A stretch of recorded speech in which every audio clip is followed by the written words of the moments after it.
महाराष्ट्र और झारखंड विधानसभा चुनाव की तारीखों का ऐलान हो गया है। लंबे समय से जारी इंतजार को खत्म करते हुए मुख्य चुनाव आयुक्त राजीव कुमार ने मंगलवार को दोनों राज्यों में चुनाव की तारीखें घोषित की। महाराष्ट्र की 288 सीटों वाली विधानसभा के लिए एक चरण में वोटिंग होगी, जबकि झारखंड की 81 सीटों वाली विधानसभा के लिए 2 चरण में मतदान होगा। महाराष्ट्र में 20 नवंबर को वोट डाले जाएंगे, झारखंड में 13 और 20 नवंबर को वोटिंग होगी। दोनों राज्यों में वोटों की गिनती 23 नवंबर को होगी। महाराष्ट्र में अभी बीजेपी की अगुवाई वाली गठबंधन सरकार है। शिवसेना के एकनाथ शिंदे मुख्यमंत्री हैं। इस गठबंधन में अजीत पवार की एनसीपी भी शामिल है। झारखंड में झारखंड मुक्ति मोर्चा की अगुवाई वाली गठबंधन सरकार है। हेमंत सोरेन मुख्यमंत्री हैं। सत्ताधारी गठबंधन में कांग्रेस, राष्ट्रीय जनता दल और वाम मोर्चा शामिल हैं। महाराष्ट्र में चुनाव की तारीखों के ऐलान के साथ बीजेपी की अगुवाई वाली महायुति और कांग्रेस के साथी दलों की महाविकास अघाड़ी ने जीत का दावा किया है। साल 2019 में हुए विधानसभा चुनाव में महाराष्ट्र की 288 सीटों में से 105 सीटें जीतकर बीजेपी सबसे बड़ी पार्टी बनी थी। शिवसेना ने 56 सीटें हासिल की थी। चुनाव के पहले दोनों पार्टियों के बीच गठबंधन था और इस गठजोड़ को स्पष्ट बहुमत मिला था, लेकिन मुख्यमंत्री पद पर सवाल को लेकर गठजोड़ टूट गया था और शिवसेना ने कांग्रेस और शरद पवार की एनसीपी के साथ मिलकर सरकार बनाई थी।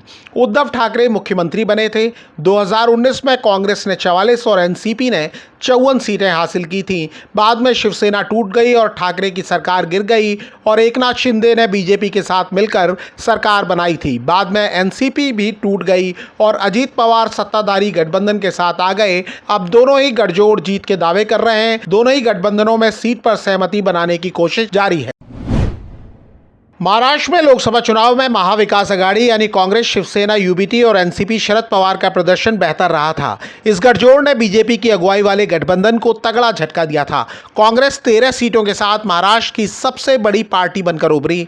बीजेपी के हिस्से 9 सीटें आईं। शिवसेना, यूबीटी यानी उद्धव ठाकरे के गुट ने 9 सीटें जीती। शरद पवार की एनसीपी ने 8 सीटें जीती। वहीं बीजेपी के सहयोगी शिंदे गुट वाली शिवसेना ने 8 सीटें जीती। अजीत पवार की एनसीपी को 1 सीट मिली। लोकसभा चुनाव के नतीजे आने के बाद महाविकास अघाड़ी का जोश बढ़ गया और इस गठबंधन के नेताओं ने दावा किया कि विधानसभा चुनाव के नतीजे भी ऐसे ही रहेंगे। लेकिन हरियाणा के चुनाव नतीजों के बाद बीजेपी और सहयोगी दलों के हौसले बुलंद हो गए हैं। हरियाणा में राजनीतिक पंडितों ने बीजेपी की हार और कांग्रेस की जीत की भविष्यवाणी की थी, लेकिन बीजेपी 48 सीटें जीतकर स्पष्ट बहुमत हासिल करने में कामयाब रही। चुनाव आयोग ने 14 राज्यों की 48 विधानसभा और 2 लोकसभा सीटों पर उपचुनाव की तारीखों का भी ऐलान कर दिया है। केरल की वायनाड लोकसभा सीट और 13 राज्यों की 47 विधानसभा सीटों पर 13 नवंबर को मतदान होगा। वायनाड सीट राहुल गांधी के इस्तीफे से खाली हुई है और यहां प्रियंका गांधी कांग्रेस उम्मीदवार होंगी और चुनावी राजनीति की शुरुआत करेंगी।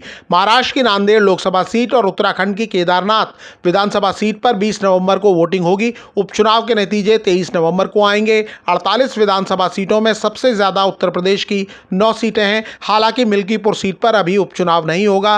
राजस्थान की 7, पश्चिम बंगाल की 6, असम की 5, बिहार और पंजाब की 4-4, कर्नाटक की 3, केरल, मध्य प्रदेश, सिक्किम की 2-2, गुजरात, उत्तराखंड, मेघालय, छत्तीसगढ़ की 1-1 विधानसभा सीट पर उपचुनाव होगा। भारत और न्यूजीलैंड के बीच आज से 3 मैचों की टेस्ट सीरीज की शुरुआत हो रही है। पहला मैच बेंगलुरु में खेला जाएगा। बांग्लादेश के सफाई के बाद टीम इंडिया के हौसले बुलंद हैं। टॉम लैथम की अगुवाई में उतरने जा रही न्यूजीलैंड टीम भी भारत को अच्छी टक्कर देने के इरादे में है, लेकिन घरेलू मैदान और रिकॉर्ड भारतीय टीम के हक में है। कप्तान रोहित शर्मा और कोच गौतम गंभीर ने जिस तरह बांग्लादेश के खिलाफ आक्रामक रणनीति अपनाई, उससे भी विरोधी टीम पर दबाव बना होगा। भारत और न्यूजीलैंड के बीच अब तक 62 टेस्ट मैच खेले गए हैं, जिनमें भारत ने 22 और न्यूजीलैंड ने 13 मैच जीते हैं। लेकिन पिछले 5 मैचों में भारत ने सिर्फ 1 मैच जीता है, जबकि कीवी टीम 3 मैच जीतने में कामयाब रही है। लेकिन मौजूदा फॉर्म को देखते हुए भारतीय टीम का पलड़ा भारी माना जा रहा है।